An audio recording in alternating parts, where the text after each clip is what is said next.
Hello hello hello hello everyone, कैसे हैं आप सभी लोग। This is Sushank Shekhar Tripathi. Welcome to amazing and beautiful platform और सब्जेक्ट अकेडमी लर्नर। तो कैसे हैं आप सभी लोग, उम्मीद करता हूँ ठीक होंगे, बढ़िया होंगे और अपनी पढ़ाई भी अच्छे से कर रहे होंगे। तो आज के इस वीडियो में क्या होने वाला है, जैसे आपको पता है कि हम एक माइंड मैप सीरीज लेकर आए थे, जिससे अभी तक कंसिस्टेंसी आपको एक वीडियो मिल रही होगी, आप अपनी पढ़ाई भी कर रहे होंगे। देखो, माइंड मैप सीरीज का मेन मकसद होता है कि अगर हम एक क्विक रिवीजन चाहते हैं, एक चैप्टर का पैटर्न जानना चाहते हैं, तो माइंड मैप सीरीज कवर कर सकते हैं। लेकिन हमारे चैनल का मकसद ही अलग है। ऐसा नहीं है कि जो हम वीडियो प्रोवाइड कर रहे हैं 30 से 35 मिनट, कुछ नहीं, इसमें सिर्फ हम पैटर्न नहीं जान पाएंगे, एक रिवीजन ही कर पाएंगे, ऐसा कुछ नहीं है। जो हमारी वीडियोस रहेंगी, हमारी चैनल के वीडियोस रहेंगी, वो ऐसा होगा कि यहाँ पर डिटेल्ड वाइज ही माइंड मैप सीरीज को कवर किया जाएगा। मतलब भैया, अब आप सोच रहे हो कि भैया इतने बड़े बड़े चैप्टर होते हैं, अब 30 35 मिनट में थोड़ी डिटेल्ड वाइज होंगे। होगा, सब होगा, आराम से होगा। जिन्होंने अभी तक फिजिक्स मैथ इंग्लिश सबकी वीडियो देखी है, वो उनको पता चल गया होगा। मैथ की वीडियोस थोड़ी लंबी हो जाती हैं, बिकॉज वहां पे क्वेश्चंस की प्रैक्टिस माइंड मैप में ही करवाई जाती है। और फिजिक्स भी आपको टाइम टू टाइम मिल रहा है, वहां पे भी दिक्कत नहीं हुई है, क्योंकि वहां पर भी एक कॉन्सेप्ट को, रिवीजन को समझाया गया है। तो इसी को साथ लेते हुए हमने केमिस्ट्री का chapter 1 chemical reaction and equation को पढ़ा दिया है। माइंड मैप सीरीज में 29 to 30 मिनट्स में कवर किया है, उसे जाकर देख लेना। फुल डिटेल्ड है, मतलब कैसे रिएक्शन, कैसे क्या होना है। थोड़ा बहुत एक दो चीजें वो अलग से बताई गई हैं, अलग से वीडियो दी गई है, तो वो उसी वीडियो में पता है, आपको चलेगा। देखो, केमिकल रिएक्शन एंड इक्वेशन जो चैप्टर था हमारा, वो उस पर डिपेंड है कि आप उसको पढ़ लोगे तो आगे के सारे चैप्टर जितने इक्वेशन आएंगे उससे आप नहीं डरोगे। ये मेन मकसद होता है हमारे चैप्टर 1 का, केमिकल रिएक्शन एंड इक्वेशन। तो इसी माइंड मैप कंसिस्टेंसी को लेते हुए आज की इस वीडियो में हम केमिकल रिएक्शन एंड इक्वेशन को हटाकर दूसरा chapter acid basis and salts का माइंड मैप देखने वाले हैं। तो इसी के साथ आप तैयार। तो चलिए फिर हम स्टार्ट करते हैं अपने एसिड बेसिस एंड सॉल्ट्स के माइंड मैप को। और जो ये सोच रहे हैं कि डिटेल्ड वाइज वीडियोस नहीं है, बिल्कुल डिटेल्ड वाइज वीडियोस है, बस आप ऐसे बने रहो। तो स्टार्ट करते हैं अपने इस माइंड मैप सीरीज की। पहले देख लेते हैं कि टॉपिक्स क्या क्या हम लोग कवर करने वाले हैं आज की इस वीडियो में एसिड बेसिस एंड सॉल्ट्स में। टॉपिक तो भैया सारे कवर होंगे जी, बिल्कुल। तो तो यहाँ पे दिए गए हैं सारे टॉपिक। पहला एसिड, फिर केमिकल प्रॉपर्टीज ऑफ एसिड, फिर बेसिस, फिर chemical properties of bases and neutralization reaction, फिर इंडिकेटर्स, फिर pH scale and importance in everyday life. Okay भैया, salts and preparation of properties of some salt. Okay भैया, इसको हम erase कर देते हैं। जैसे जैसे टॉपिक कंप्लीट होंगे वैसे वैसे हम इस पे अपनी मार्किंग करते चले जाएंगे। भैया पहला टॉपिक एसिड्स। एसिड्स क्या है? देखो, एसिड्स क्या हो सकता है, हम बचपन से 7th 8th क्लास में पढ़ते चले आ रहे हैं एसिड क्या होता है। एसिड्स की बात करें तो क्या होता है एसिड। देखो, नोट्स की दिक्कत नहीं लेने हैं, जो भी अगर आप ये क्लास नोट्स इस समय का लेना चाहते हैं तो उतना कुछ है नहीं इस नोट्स में। लेकिन इस क्लास नोट, ये जो क्लास है इसका नोट्स आपको प्रोवाइड कर दी जाएगी। केमिकल रिएक्शन एंड इक्वेशन की मेरे पास आया कि अभी वहां तक अभी वहां पर प्रोवाइड नहीं किया गया है क्या, पीडीएफ नोट्स। आपको वो जल्द ही मिल जाएगा, ठीक है। एसिड की बात करें तो एसिड क्या होता है, देखो, एक सिंपल सी बात करें तो जो हमारा एसिड होता है उसको पहचानने का एक तरीका होता है रिएक्शन में, जब हमें H प्लस आयन दिखे। एक ये भी होता है कि हम एसिड इससे पहचान सकते हैं कि जहां पर H प्लस आयन दिया जाए, ठीक है, H प्लस आयन।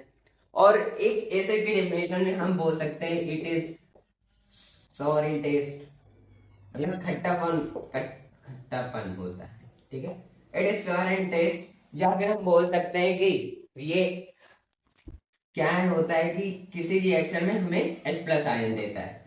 तो एसिड एक खट्टापन, अगर हम किसी चीज को टेस्ट करें जहां पर हमें उसका जो टेस्ट लगे वो खट्टा लगे, देन उसे हम एसिड कहते हैं। या फिर हम एक बोल सकते हैं द रिएक्शन या फिर द इक्वेशन, किसी भी चीज को रिएक्शन करवाने पर जब हमें कोई H प्लस आयन दे रहा है तो हम वहां पर ये भी बता सकते हैं कि वो एसिड है।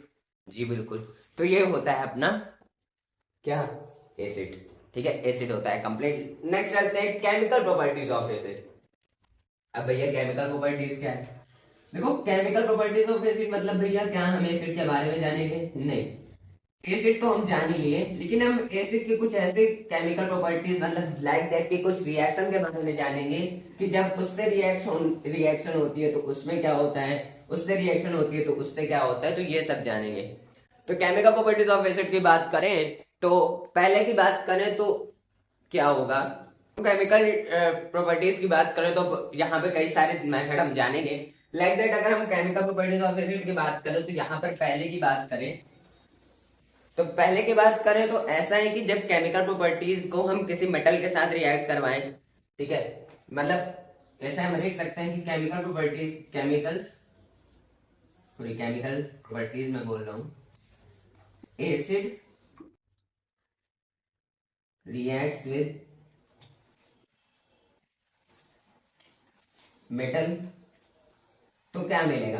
जब एसिड को हम मेटल के साथ रिएक्ट करेंगे तो क्या मिलेगा भैया, सिंपल सी बात है, हमने डिटेल्ड वाली वीडियोस में पढ़ा था कि एसिड जब मेटल के साथ करवाएंगे तो क्या मिलेगा, सॉल्ट मिलेगा भैया। जब हम मेटल को रिएक्ट करवाएंगे एसिड के साथ तो क्या मिलेगा, सॉल्ट मिलेगा।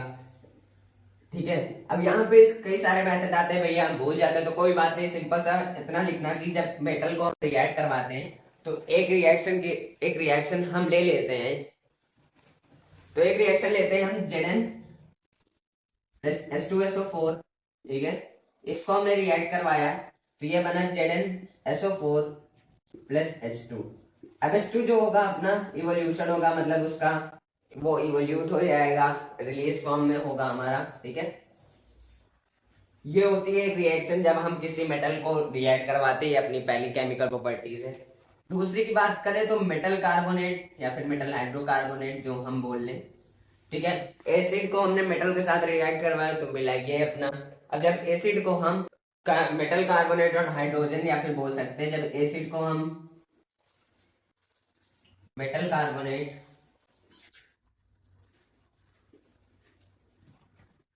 या फिर हाइड्रोजन कार्बोनेट आप बोल सकते हैं तो क्या मिलेगा, एसिड जब मेटल कार्बोनेट के साथ रिएक्ट करेगा तो क्या मिलेगा, तो क्या देगा ये हमें हमें कई सारी चीजें देगा, जैसे सॉल्ट देगा, कार्बन डाइऑक्साइड देगा, गैस देगा, मतलब कार्बन डाइऑक्साइड भाई गैस ही, वाटर, ठीक है। तो ये कई सारे सॉल्ट CO2 एंड वाटर देगा। तो इसकी रिएक्शन कोई है नहीं है, आप इसको भी रिएक्शन करवा के लिख सकते हो। तीसरे की बात करें तो तीसरा अपना रिएक्शन होता है, तो अब तीसरा हम एसिड को बेस के साथ रिएक्ट करवा लें। जब एसिड को हम बेस का साथ रिएक्ट करवाएंगे तो आपको पता है कि जब एसिड को हम बेस के साथ रिएक्ट करवाएंगे तो हमें सॉल्ट और वाटर तो मिलना ही है, ठीक है, सॉल्ट और वाटर तो मिलना ही। तो ये तो हमको पता ही है, सॉल्ट और वाटर मिलेगा, ठीक है। और केमिकल प्रॉपर्टीज कुछ ज्यादा नहीं है, बस तीन ही आपको याद रखने की, जब हम मेटल को साथ रिएक्ट करवाएं तो हमें क्या मिलेगा, और मेटल कार्बोनेट या फिर हाइड्रोजन कार्बोनेट के साथ रिएक्ट करवाएं तो क्या मिलेगा, एंड देन एसिड को बेस के साथ रिएक्ट करवाएं तो उसके साथ क्या मिलेगा। अब यहाँ पे आप एक चीज और लिख सकते हो, जैसे कि आप लिख सकते हो कि जैसे कि आप लिख सकते हो कि यहाँ पे स्ट्रॉन्ग एसिड्स कौन कौन से होते हैं। स्ट्रॉन्ग एसिड्स की बात करें तो कौन कौन से हो सकते हैं अपने स्ट्रॉन्ग एसिड, बताइए। कोई ज्यादा इसका वो नहीं है, वैल्यू नहीं मांगे नहीं है, लेकिन H2SO4 लिख लो, एचएन शायद होता है अपना, याद नहीं आ रहा, बिल्कुल सही है। H2SO4 एटसेट्रा आप लिख सकते हो, वीक में आप लिख सकते हो बहुत सारे एसिड्स, ठीक है, HCl ये सब आ सकते हैं आपका वीक एसिड में। स्ट्रॉन्ग एसिड और वीक एसिड उतना जरूरी नहीं है, लेकिन अगर आपको याद करना है तो मैं आपको बता देता हूँ। तो जो हमने स्ट्रॉन्ग एसिड की बात करी H2SO4 एक्सेट्रा, देखो वीक वीक में बात करें तो HCl भी आ सकता है अपना, ठीक है, HCl भी आ सकता है, और CH3COOH आ सकता है, ठीक है। यहाँ पर आप देख सकते हो कि HCl भी आ सकता है और HNO3 भी आ सकता है, ठीक है, HN3, तो ये आप याद कर सकते हो। इससे इम्पोर्टेंट नहीं है कोई इतना, लेकिन एक केमिकल प्रॉपर्टीज में लिखना स्ट्रॉन्ग एसिड और वीक के बारे में तो आप ये लिख सकते हो। तो ये एसिड की सारी बातें खत्म होती हैं अपनी, एसिड के बारे में और केमिकल प्रॉपर्टीज ऑफ एसिड के बारे में अपनी बातें खत्म होती है। तो अब बेसिस की बात करें तो बेसिस क्या होता है भैया, अब चलिए बेसिस की बात कर लेते हैं। देखो बेसिस क्या हो सकता है, बेसिस क्या हो सकता है अपना, देखो बेसिस की बात करें तो बेसिस हो सकता है अपना कि एक सिंपल सा फॉर्म है, अगर हम जहां पर किसी रिएक्शन को, जहां पर हमें OH माइनस आयंस मिल रहे हों, ठीक है, OH माइनस आयंस मिल रहे हों, चाहिए OH माइनस आयंस मिल रहे हो, देन वहां से हम बिल्कुल पहचान सकते हैं वो क्या है, अपना बेस है। ठीक है, क्या है, बेस है। और या फिर हम ये भी बोल सकते हैं कि base it is bitter in taste, मतलब कड़वा होता है, ये इससे हम पहचान सकते हैं कि ये अपना क्या है, बेस। ठीक है, it is bitter in taste. तो बेस कुछ नहीं है, जहां पर OH माइनस हमें आयंस दिख जाए वो अपना क्या होगा, बेसिस होगा। एंड देन अगर हम जहां पर देख लें कि टेस्ट में कुछ चेंजमेंट देख लें, कड़वेपन आ जाए, वहां पर भी हम पहचान सकते हैं कि क्या वहां पर अपना बेसिस है। ठीक है, जहां इसकी भी केमिकल प्रॉपर्टीज होती है। ठीक है, इसकी जगह बना लेते हैं हम लोग, यहाँ पर आपको इसकी इमेज आपको प्रोवाइड की जाएगी, मतलब इसका आप देख लोगे क्या, इसके नोट्स आपको मिल जाएगा। अगर आप साथ साथ लिख रहे हो तो बहुत बढ़िया बात है। इसकी केमिकल प्रॉपर्टीज की बात करें तो इसमें दो ही केमिकल प्रॉपर्टीज हमें याद करनी है। ठीक है भैया, बता दो, इसको हम इरेज कर दे रहे हैं। ठीक है, ये भी साथ हमने लिया नहीं हुआ है। ठीक है, आदत इसमें है हमें, सॉरी। ठीक है, देखते हैं। It is bitter in taste, और इसकी केमिकल प्रॉपर्टीज की बात करते हैं। चलिए, केमिकल प्रॉपर्टीज की बात करें,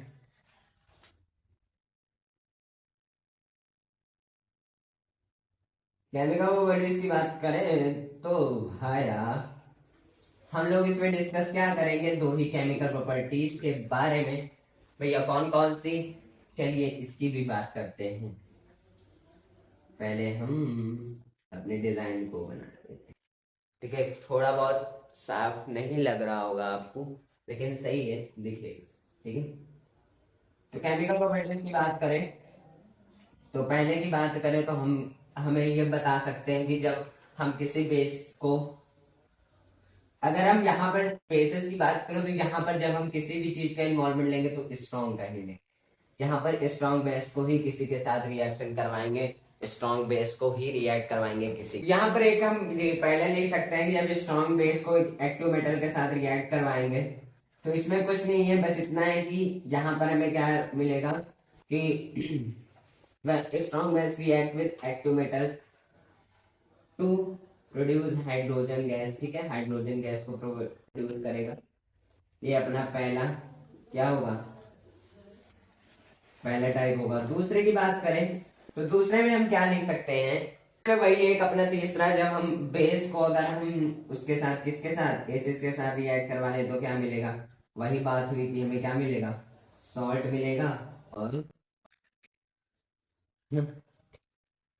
तो ये कुछ ज्यादा है नहीं, यहाँ पर भी आप स्ट्रॉन्ग बेसिस और स्ट्रॉन्ग एसिड किसमें, स्ट्रॉन्ग बेसिस और वीक बेसिस किसमें लिख सकते हो, केमिकल प्रॉपर्टीज में। तो ये सारी बातें एकदम क्लियर है, क्या क्या हमने डिस्कस कर लिया, बेसिस की भी डिस्कस कर लिया, केमिकल प्रॉपर्टीज ऑफ बेसिस भी डिस्कस कर लिया।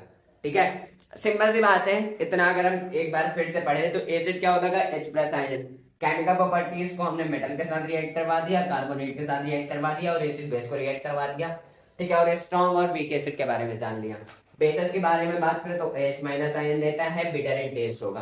केमिकल प्रॉपर्टीज, जब हम एक्टिव मेटल के साथ रिएक्ट करवाएंगे तो हाइड्रोजन गैस देगा, बेस को फिर हम एसिड के साथ करवाएंगे तो सॉल्ट एंड वाटर देगा। और इसमें भी हम क्या लिख सकते हैं, वीक बेसिस और वीक बेसिस और स्ट्रॉन्ग बेसिस। ठीक है, अब चलते हैं अपने नेक्स्ट की तरफ, न्यूट्रलाइजेशन रिएक्शन की तरफ। वेरी इजी टॉपिक, इसको भी कवर करेंगे फटाक से, जो हमने केमिकल प्रॉपर्टीज अभी पढ़ी उसके ही बारे में हम देखेंगे। हम इसको इरेज करते हैं। चलिए डिस्कस करते हैं अपने नेक्स्ट टॉपिक के बारे में, जो कि यहाँ पे दिया गया है, न्यूट्रलाइजेशन रिएक्शन। तो न्यूट्रलाइजेशन रिएक्शन क्या होता है, ये तो हम भी बचपन से पढ़ते चले आ रहे हैं जी भैया, बिल्कुल। ये तो सेवेंथ क्लास से ही पढ़ाया जाता है, फिर आते आते हमारे एट्थ में भी आता है, नाइन्थ में भी आता है, और ये टेंथ में भी प्रकट हो गया, और ये हमें इलेवेंथ में भी मिलेगा, एंड देन ट्वेल्थ में भी मिलेगा, चिंता नहीं लेने का। ओके भैया, चलिए न्यूट्रलाइजेशन रिएक्शन क्या होता है। न्यूट्रलाइजेशन रिएक्शन क्या हो सकता है भैया? कुछ लोग बता रहे होंगे इसमें से कि भैया जब हम एसिड बेसिस को रिएक्ट करवाएंगे तो हमें उसे ही न्यूट्रलाइजेशन रिएक्शन बोलते हैं। जी बिल्कुल सही है कि जब हम किसी एसिड बेसिस एंड सॉल्ट को एसिड बेसिस एंड को रिएक्ट करवाएं, जब हमें सॉल्ट और वाटर मिले, देन उसे हम कह सकते हैं कि वो एक न्यूट्रलाइजेशन रिएक्शन। तो भैया इस पे डेफिनेशन लिखवा दो, जी लिखवा देते हैं आपके लिए। When acid and bases are react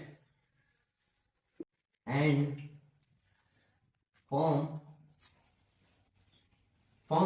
salt and water called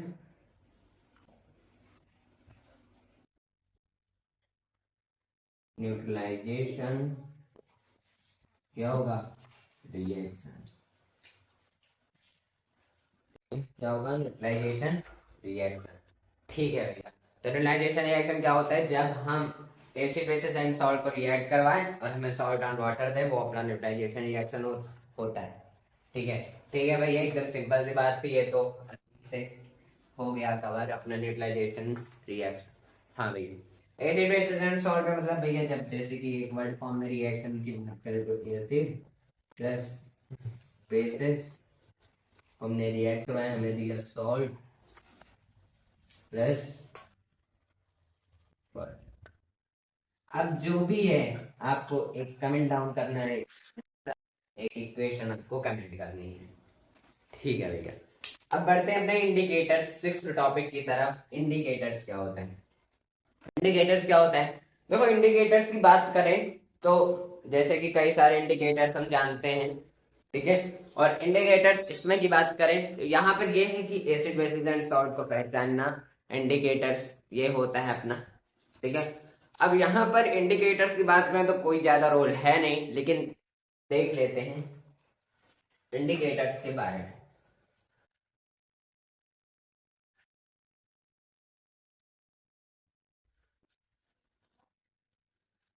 देखो, मेन इंडिकेटर्स की हम बात करें अगर, तो हम इसमें देखेंगे कि नेचुरल इंडिकेटर, नेचुरल इंडिकेटर और देखेंगे litmus paper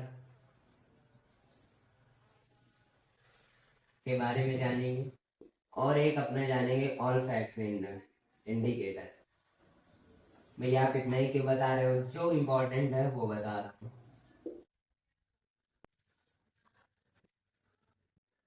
natural indicator, litmus paper and all factor indicator. ठीक है। ठीक है, देख लेते हैं। नेचुरल इंडिकेटर की बात करें तो क्या होता है? एक सिंपल सी बात है, जो प्राकृतिक की तरफ से जो हमें चीजें दी गई हैं उससे पहचाने कि the things from nature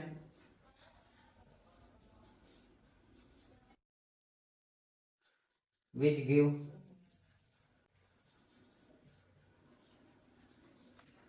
give क्या? Acid basis, acid and basis. देखो, अब ये आपको पहचानना है कि अगर नेचर की तरफ से दिया जाएगा वो एसिड भी होगा बेसिस भी होगा, तो वो पहचानना कैसे होगा? कि जब हम प्राकृतिक की तरफ से जो चीजें मिली हैं वो एसिड बेसिस है, इसको पहचानने की वो हम एसिड बेसिस बारे में ही जान गए हैं, तो उससे हम बता सकते हैं। लिटमस पेपर की बात करें तो इसका आप एक्सपेरिमेंट करना घर पे। मेरे पास लिटमस पेपर है नहीं तो अभी आपको करके दिखाता मैं, ठीक है। लिटमस पेपर की बात करें तो यहाँ पर भी एसिड एंड बेसिस को पहचानने का तरीका बताया जाता है। भैया कैसे? यहाँ पर भी एसिड बेसिस मतलब कि आप कोई एसिड लोगे, जब लिटमस पेपर के बार ऊपर डालोगे, एक बार डालना, तो वहां पर क्या होगा कि आपको कलर का चेंजमेंट मिलेगा। वो कलर क्या होता है आपको कमेंट डाउन करता है। और बेसिस से भी ऐसा होगा, जब आप लिटमस पेपर में डालेंगे तो उसका जो कलर होगा वो चेंज हो जाएगा। अब उसका क्या कलर होगा वो भी कमेंट।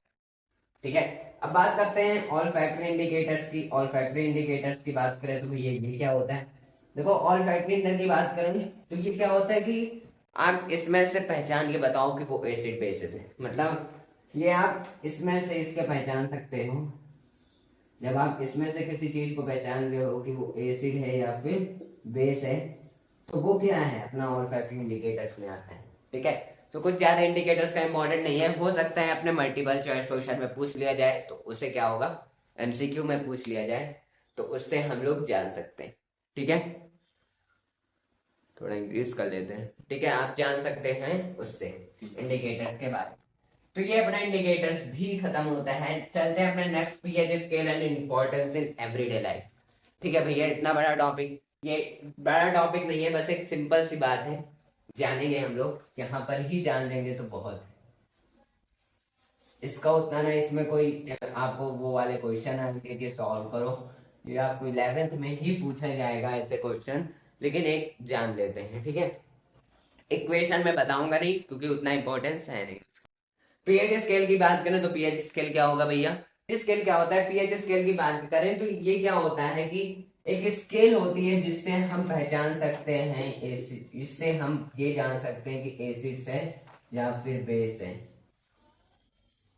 ये एक स्केल होती है जिसकी काउंटिंग 0 to 14 होती है भैया। कैसे, लाइक दैट, अगर हम यहाँ पर बनाए स्केल को, बना ही लिया जाए तो जैसे कि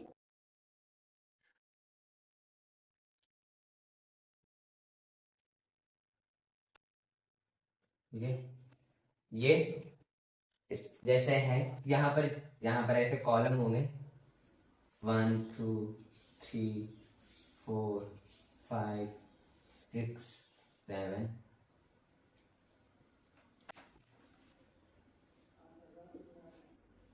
8 9। ठीक है, 10 11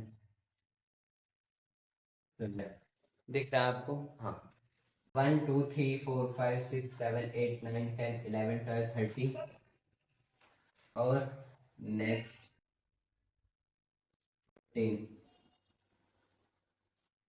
ये हुई अपनी स्केल। ठीक है, अब इसकी बात करें तो यहाँ पर नंबरिंग होती है, जैसे कि 1 2 3 4 5 6 7 8 9 10 11 12 13 14। अब इतनी बात याद रखना कि जो अपना 7 पर होता है, ये जो 7 होता है अपना, ये जो होता है, ये अपना न्यूट्रल होता है। न्यूट्रल होता है मतलब ये अपना यहाँ पर जो भी चीजें आएंगी वहां पर प्योर होगी। जैसे आपको पूछ लिया जाए कि वाटर का प्योर वाटर की पीएच वैल्यू कितनी होती है, तो अपना 7 होगा। ठीक है, प्योर किसी भी चीज को एक न्यूट्रल वो कहाँ पे आता है, 7 पे आता है। अब ये भी याद रखना है कि 7 के बगल इतने जितने हैं ये अपने होंगे एसिड्स। ठीक है, ठीक भैया। और जब इधर जितने होंगे अपने, इसको हम डाउन कर लेते हैं थोड़ा। ठीक है, अब इधर जितने होंगे अपने वो होंगे बेसिस। ठीक है, इधर क्या होंगे अपने, सारे बेसिस। मतलब ये अपना जो होगा,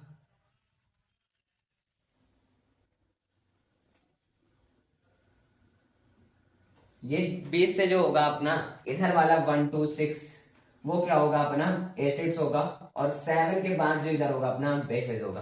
तो पीएच स्केल एक बेसिस का होता है, यहाँ पर कई सारे होते हैं यहाँ पर, कि यहाँ से यहाँ तक जो अपने होंगे स्ट्रांग होंगे, फिर वीक होंगे, फिर स्ट्रांग बेस होगा यहाँ पे, फिर वीक होगा। तो ऐसे हम पहचान सकते हैं।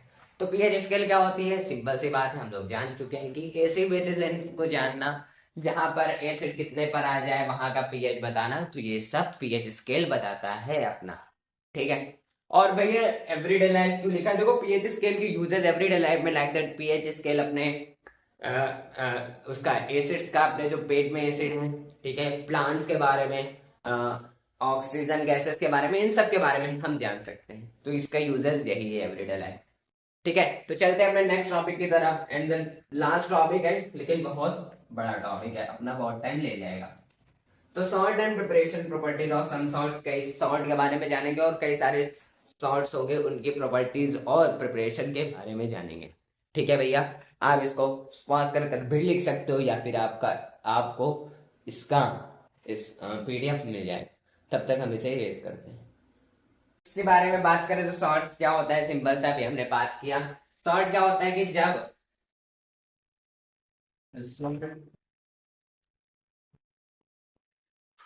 आर फॉर्म व्हेन, ठीक है, when acids and bases are react, ठीक है, when acid and bases are react, simple सी बात है। और जिसे हम भी क्या कहते हैं कि सॉल्ट आर formed from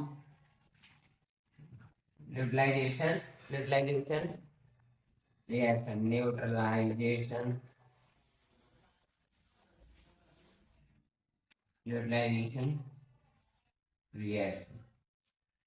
ठीक है। क्या होता है न्यूट्रलाइजेशन, रिएक्शन से जब हमें फॉर्म्ड हो, और ठीक है, हाँ। अब सॉल्ट भी, सॉल्ट के बारे में भैया आपने लिखा है कि preparation and properties of some salts, मतलब हम कई सारे सॉल्ट्स के बारे में जानेंगे, जैसे कि एक अपना एक सिंपल सा एक टॉपिक और बचता है कॉमन सॉल्ट्स के बारे में, उसकी बात करें।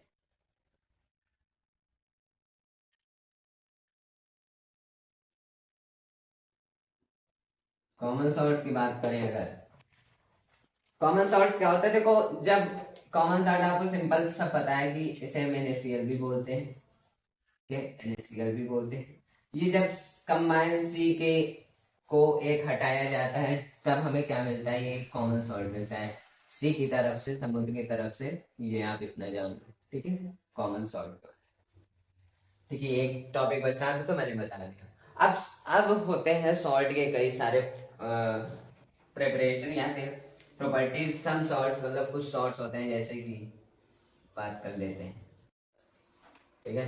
बात करें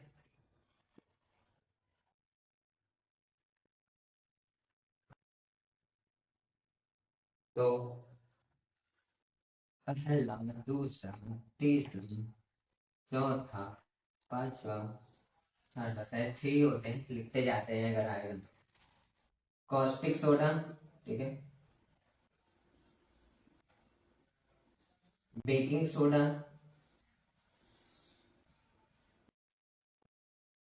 ब्लीचिंग पाउडर,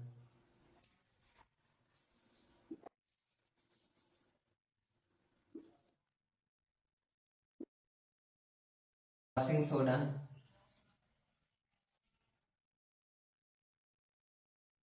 एंड POP, मतलब प्लास्टर ऑफ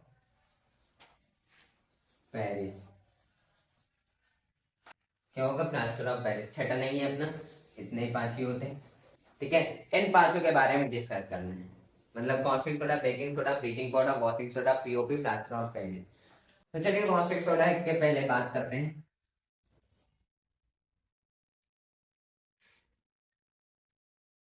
कॉस्टिक सोडा की बात करें अगर,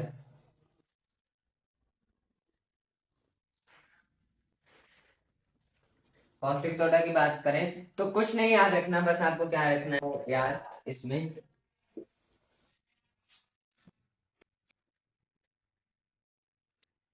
कॉमन नेम,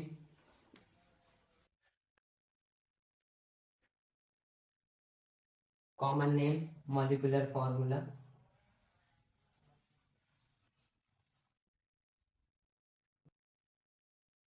और जानना है आपको प्रिपरेशन,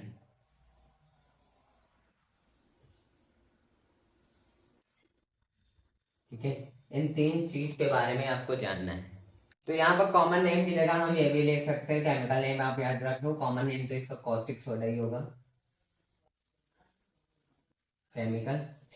तो इन 3 चीजों के बारे में आपको जानना है, ठीक है। कॉस्टिक सोडा की बात करो तो इसका केमिकल नेम होता है सोडियम हाइड्रोक्साइड,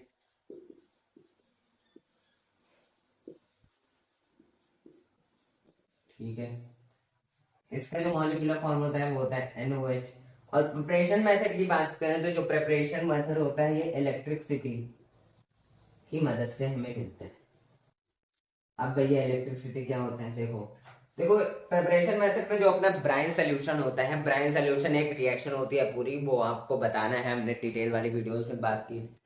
ब्राइन सोल्यूशन की बात करें तो ब्राइन सोल्यूशन क्या होता है कि जब उस रिएक्शन को हम इलेक्ट्रिसिटी, एक एक्वस सोल्यूशन का इलेक्ट्रिसिटी की तरफ से पास करवाएंगे, देन वो हमें कॉस्टिक सोडा यानी NaOH देगा। वो जो रिएक्शन होती है वो आपको बतानी है, बहुत बड़ी रिएक्शन है, लेकिन मैंने वो बताया था, वो आपको कमेंट में जरूर टाइप करना, वो याद नहीं होना चाहिए, क्योंकि अगर आ गया, ये बार बार हमारी लाइट को दिक्कत कर रहा है, अगर वो आ गया लिखने को तो आपको वो याद नहीं रहेगा, तो फिर कैसे आप लिखोगे, तो वो याद होना चाहिए, तो उसको आपको टाइप करना है। तो इलेक्ट्रिसिटी की तरफ से पास हो, तो वो क्या होता है अपना कॉस्टिक सोडा यानी इलेक्ट्रिसिटी। ये इलेक्ट्रिसिटी की तरफ से जब एक्वस ब्राइन सोल्यूशन हमारा पास होगा, देन वो हमें NaOH देगा, कॉस्टिक सोडा देगा। ठीक है भैया। हाँ भैया। प्रॉपर्टीज की बात करें भैया, देखो प्रॉपर्टीज की बात करें तो it is use in soap बनाने में, पेपर्स बनाने में, और या फिर एक लेबोरेटरी में भी यूज होता है। प्रॉपर्टीज की बात कर लो तो सिंपल सा है, प्रॉपर्टीज की बात करें तो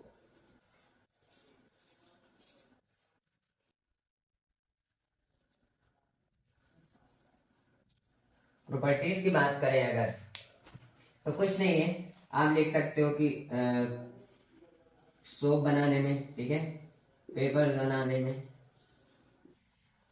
और आप लिख सकते हो कि use to in laboratory, laboratory में भी काम आता है ये, कुछ मैन्युफैक्चर करने के लिए लेबोरेटरी में भी काम आता है। ठीक है, ये प्रॉपर्टीज होती हैं कुछ इसकी। अब नेक्स्ट की बात करें बेकिंग सोडा की, तो बेकिंग सोडा की बात करें तो बेकिंग सोडा की अगर बात करें,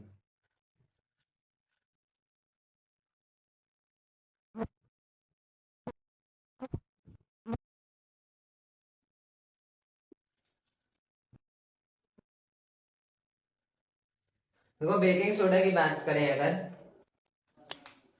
तो बेकिंग सोडा क्या हो सकता है, बेकिंग सोडा की बात करें तो यहाँ पर भी हमें क्या जानना है, केमिकल नेम,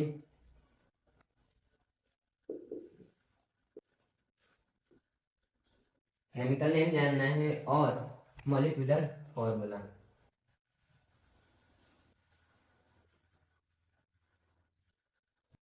और क्या जानना है, प्रिपरेशन।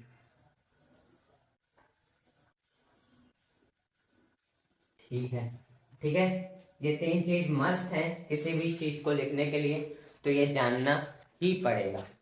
ओके भैया, तो चलिए जानते हैं इसके बारे में, प्रिपरेशन के बारे में। तो चलिए बात करें, अगर केमिकल नेम की बात करें तो इसका तो सोडियम बाइकार्बोनेट होता है, पर लिखते हैं हम लोग इसको, क्या होगा, सोडियम बाइकार्बोनेट, ठीक है, बाइकार्बोनेट। ठीक, मॉलिक्यूलर फॉर्मूला की बात करें तो होता है अपना NaHCO3। ठीक, प्रिपरेशन की बात करें तो देखो की भी रिएक्शन बहुत लंबी होती है, क्योंकि यहाँ पर सोडियम क्लोराइड के रॉ मटेरियल को रिएक्ट करवाकर हमें NaCO3 मिलता है, इसकी भी रिएक्शन करवाई गई है, तो उसको आपको एक बताना है। देखो मैं इसलिए पूछ रहा हूँ कि आपको वो एक रिवीजन हो जाएगा, इतनी बड़ी बड़ी रिएक्शन जब आप खुद से लिखोगे कमेंट में, तो वो क्या होगा कि याद हो जाएगा। तो उसकी भी इसकी भी लंबी इक्वेशन थी, क्योंकि यहाँ पर भी क्या होगा, सोडियम मतलब सोडियम क्लोराइड को एक रॉ मटेरियल की तरह यूज किया जा रहा है, उसको रिएक्ट करवाया जा रहा है, तब जाकर हमें NaCO3 मिलता है। ठीक है, तो इसको करना है आपको। अब चलते हैं अपने नेक्स्ट ब्लीचिंग पाउडर की तरफ, जो कि है आपको इसका पीडीएफ मिल जाएगा, या फिर आप चाहते हैं तो पॉज करें और नोट इट। सारे जल्दी जल्दी के बारे में बात कर लेते हैं, टाइम बहुत ज्यादा होता जा रहा है, ठीक है, चलिए बात करते हैं। ब्लीचिंग पाउडर की बात करें तो इसका केमिकल फॉर्मूला होता है, बहुत सारे होते हैं लेकिन हम याद एक रख सकते हैं, जैसे कि एक होता है अपना, कौन सा, कौन सा ये होता है, वो होता है कैल्शियम ऑक्सी क्लोराइड। ठीक है, कैल्शियम ऑक्सीक्लोराइड इसका ये होता है। मॉलिक्यूलर फार्मूला की बात करें तो CaOCl2, या फिर आप एक और लिखते हैं CaClCl, ठीक है, CaCl CaOClCl, आप ऐसे भी लिख सकते हैं। ठीक है, प्रिपरेशन के मेथड की बात करें तो जो क्लोरीन होता है अपना, वो ड्राई स्लेट लाइन से रिएक्ट होता है, ड्राई स्लेट लाइन से, ठीक है, वो क्या देता है अपना ब्लीचिंग पाउडर यानी CaOCl2 देता है। ठीक है भैया। हाँ, अब इसका रिएक्शन क्या करना है भैया, कमेंट डाउन करना है जी बिल्कुल। वॉशिंग सोडा की बात करें तो केमिकल नेम इसका इसका भी हो सकता है क्या क्या होता है वॉशिंग सोडा का, इसका हम लिख सकते हैं सोडियम कार्बोनेट।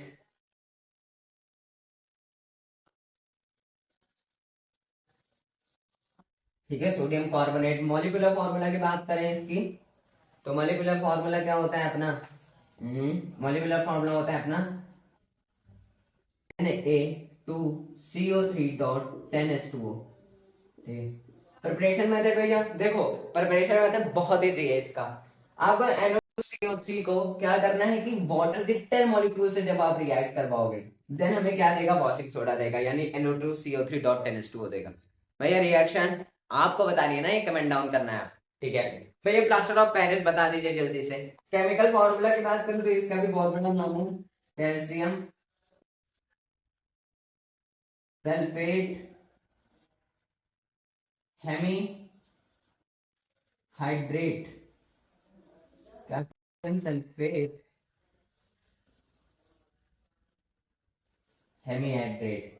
और मॉलिक्यूलर फॉर्मूला क्या होगा भैया, मॉलिक्यूलर फॉर्मूला भी बता दो। इसमें का जो मॉलिक्यूलर फॉर्मूला होता है वो होता है, इसमें का जो मॉलिक्यूलर फॉर्मूला होता है वो होता है CSO4.12H2O। ठीक है, ये याद रखना है आपको। भैया प्रिपरेशन मेथड सिंपल सा, जब आप जिप्सम को रिएक्ट करवाओगे, भैया जिप्सम क्या है, जिप्सम का भी फॉर्मूला होता है, वो आपको याद होना चाहिए, वो भी बहुत बड़ा फॉर्मूला होता है।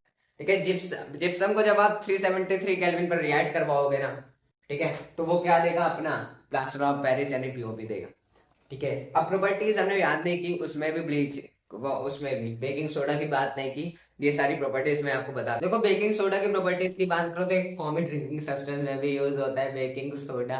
ठीक है, ये भी लिख सकते हो। अब ब्लीचिंग पाउडर की बात करें, ब्लीचिंग पाउडर जो होता है सोअर क्लीनिंग प्रोसेस में भी काम आता है ब्लीचिंग पाउडर। वॉशिंग सोडा की बात करें तो पता ही है, कपड़े धोने में भी आता है। प्लास्टर ऑफ पेरिस की बात करें तो हाथ तोड़ लेना, ओह वही हो, क्या बोल रहे, सॉरी सॉरी, मतलब हाथ जब टूट जाता है तो प्लास्टर चलता है, वो भी उसमें भी काम आता है। अपनी जो सीलिंग्स पे पीओपी होती है उसमें भी यूज होता है। ठीक है, सिंपल सी बात है। एक लास्ट टॉपिक है अपना, वाटर क्रिस्टलाइजेशन। वाटर क्रिस्टलाइजेशन क्या होता है भैया, देखो वाटर वाटर जब क्रिस्टलाइन फॉर्म में होता है, जब वाटर का फॉर्म बदल जाए, एक क्रिस्टलाइन फॉर्म में आ जाता है, वही अपना क्रिस्टलाइजेशन आता है। कोई इतना जरूरी नहीं है, लेकिन अगर आप चाहते हो तो मैं उसको एक डिस्क्राइब कर दे रहा हूँ। तो क्रिस्टलाइजेशन ऑफ वाटर में कुछ ऐसे ड्राई चीजें होती हैं जहां पर ड्राई चीजें कुछ अट्रैक्ट कर लेती हैं, कुछ अट्रैक्ट नहीं करती हैं। क्रिस्टलाइजेशन को अट्रैक्ट करती हैं, कुछ नहीं अट्रैक्ट करती हैं। तो उस जब नहीं रिएक्ट करती तो वहां पे क्रिस्टलाइजेशन होता है वाटर। और जो वहां पे जो सॉल्ट भी फॉर्म होता है, जो कि हाइड्रेटेड सॉल्ट में फॉर्म होता है, वही अपना वाटर क्रिस्टलाइजेशन होता है।